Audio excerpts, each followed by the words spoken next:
The more I get into this series, the more I start thinking, maybe Aaron's got it right. Maybe this is a viable weapon.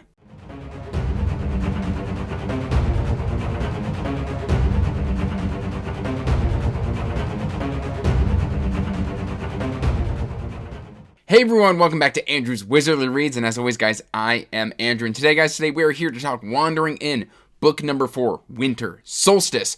But before we get into that, please like this video and subscribe to the channel, as it does help the channel grow, and check the description box down below for links to all my social media, including Patreon, Discord, Twitter, Amazon wishlist, what have you. Now, that out of the way, let's jump right on in to this book review. Now, this is not a non-spoiler review. This is mostly a spoiler review. So if you are not at this particular point in the Wandering End, I've got a playlist. You can go check the other videos and then kind of read the books, catch up, and then you can watch this video. Now, that also out of the way, we're going to jump right on into this book. And I'm going to go on record right now and say that part 2 of volume 3, which is book 4, Winter Solstice, is probably my least favorite entry.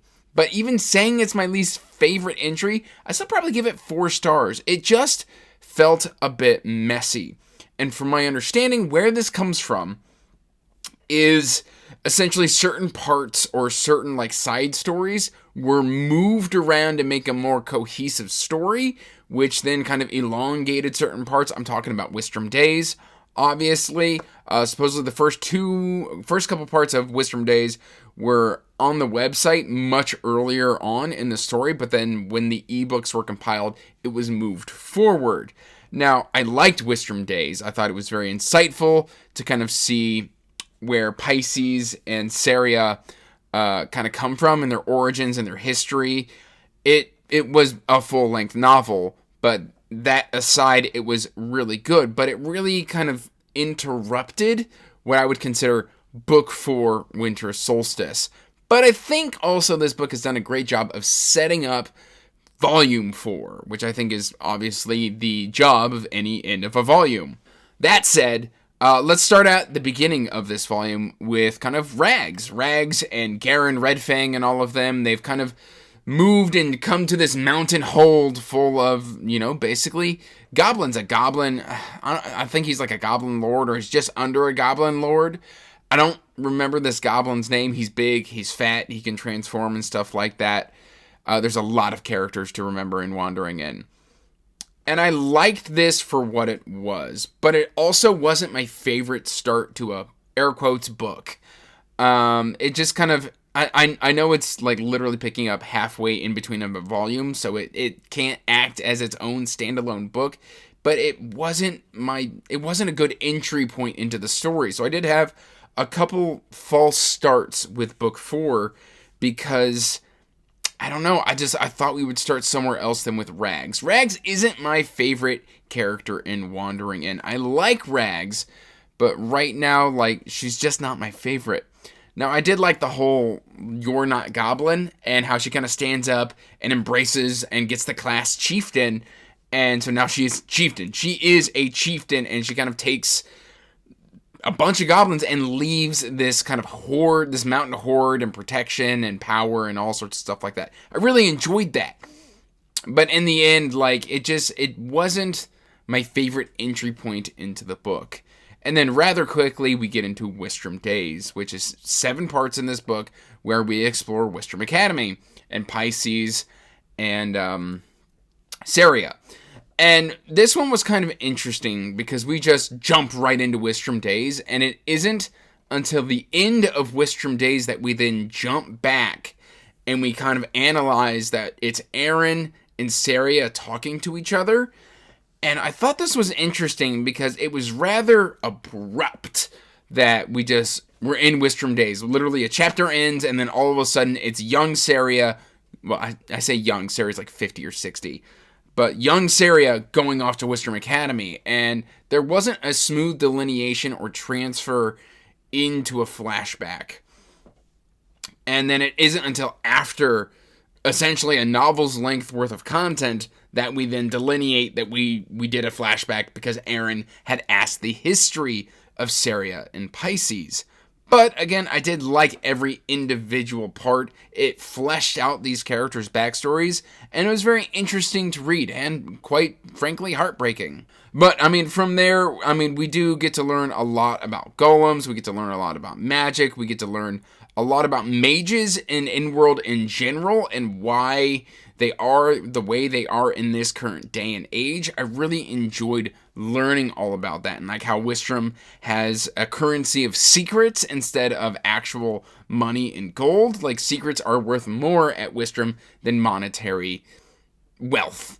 And so I really, really liked that. And then, of course, we're starting to kind of approach the end of winter within the story, but we then got Aaron also coming back to Lescore and returning to find out that Lionette has kind of evolved and matured in her absence. I like how Zell Shivertail kind of calls out Aaron for being rude and dismissing everything that Lionette has done. I think Aaron took that criticism with a lot of grace, and it was done very, very well, because she needed to be called out, because Lionette did do a good job, and it was kind of great to see Lionette's growth in the previous book. And yeah, so I really liked everybody coming back and kind of getting back into Lescore and getting back into the swing of things. But then we've also got Aaron dealing with all of this depression and feeling incredibly homesick and everything that goes along into that. I really liked this analyzation that Aaron is struggling with just not feeling like this is home. Like, don't get me wrong, she's got friends, she's popular, she's successful within in-world, but she's homesick and she's heartsick. And especially during Christmas, which oddly enough, it was very apt that I read this in November/December. We're going to say I read it in November because I did read it in November. But, I mean, Christmas is coming up, and to get a Christmas story within The Wandering Inn was also a lot of fun. So we get Aaron, of course, taking real-world concepts and bringing them to in-world, such as Christmas and Santa and gift-giving and things of that nature, and throwing parties. And she kind of introduces the Secret Santa. I really enjoyed all of this stuff. I thought it was really, really cool. And there's also something that's introduced here that I think is going to have deeper ramifications throughout the story. I am making a prediction that the night of the solstice and Ryoka and Aaron are visited by 3 random strangers. I'm not going to say what I believe these beings to be, but I will say if Eveleth is scared of these individuals and holds no sway over their power, that is telling. And so I'm excited for the ramifications that this might have on in-world as a whole. I was very, very excited for that. Other than Erin's storyline and her kind of bouncing around very hyperactively, even at one point doing something very foolish where she's just jumping back and forth through the magic door that the Horns of Hammerod have brought in, and then gets trapped for a couple minutes, like an hour or something, on the other side of the door, only for them to have to charge up the door and bring her back, and she's just like, oh, I'm sorry.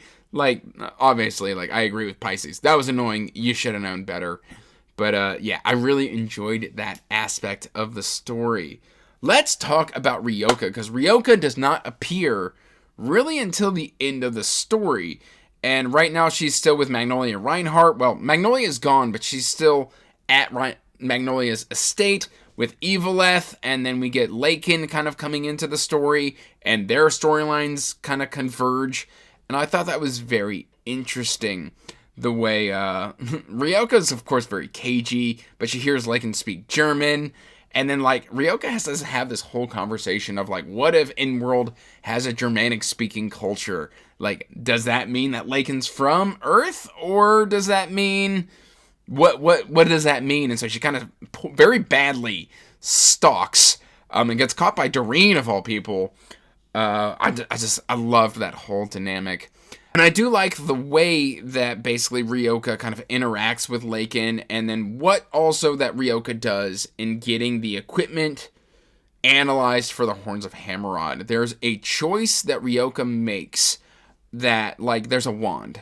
And basically, Ryoka makes a choice to sell this wand, despite the fact that it's worth a lot of money, but she can trade that singular item and potentially get gear that takes the Horns of Hammerrod to gold rank. And I think she makes a good call in assuring that like the Horns of Hammerrod are taken care of and can get stronger. It's not what they might choose, but it's what they need. And even if they can't make that decision themselves, I think Ryoka makes a wise decision in getting all of this gear, and then also the promise of a favor from this kind of enchanter individual who I really enjoyed, but I can't remember his name.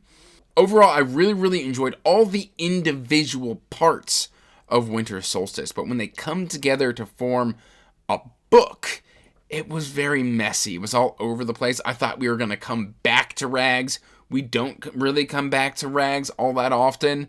Not only getting to Ryoka until the very end of the book, it just didn't flow super well. It was very much segmented and choppy. That said, I am told I can expect a lot smoother interactions and story flow as the series progresses, along with a lot of great story elements. Aaron, of course, introduces the game of Go, which I've actually always wanted to learn Go. There was a manga called Haruku no Go that I used to read in Shonen Jump monthly back in 2003. And I really wanted to learn Go. I never did, but the fact that Aaron introduces it to the world and it can be used to upgrade the tactician class even further because it might be even harder than chess, I loved that. Something I thought was missing is Aaron never once thinks to check her magical chessboard at all from when she comes back. Mainly because she's so busy, but at the same time, it never once even enters her mind to look for the chessboard. So I thought that was an odd decision as well. What I'm trying to say is I enjoyed everybody's stories when kind of just in isolation. If I ignore this as part of a book and I read this as almost, I would say, a novella or a book inside of a book, I enjoyed each individual section. I just thought that book 4 could have flowed a little bit on the smoother side. That's really all I've got for you today, guys. Please let me know what you thought of Winter Solstice, which is the second half of Volume 3, Book number 4 in The Wandering Inn. Did you also have problems with the flow of the story, or did you find it kind of jarring? Or did you just love the entire experience? Please let me know in the comments down below. And I will talk to you guys when we get to book number 5, which should be sometime in December. That said, guys, that's all I've really got for you today. So till next time, peace out. Stay magical. Bye. And as always, I want to give a huge thank you to my patrons.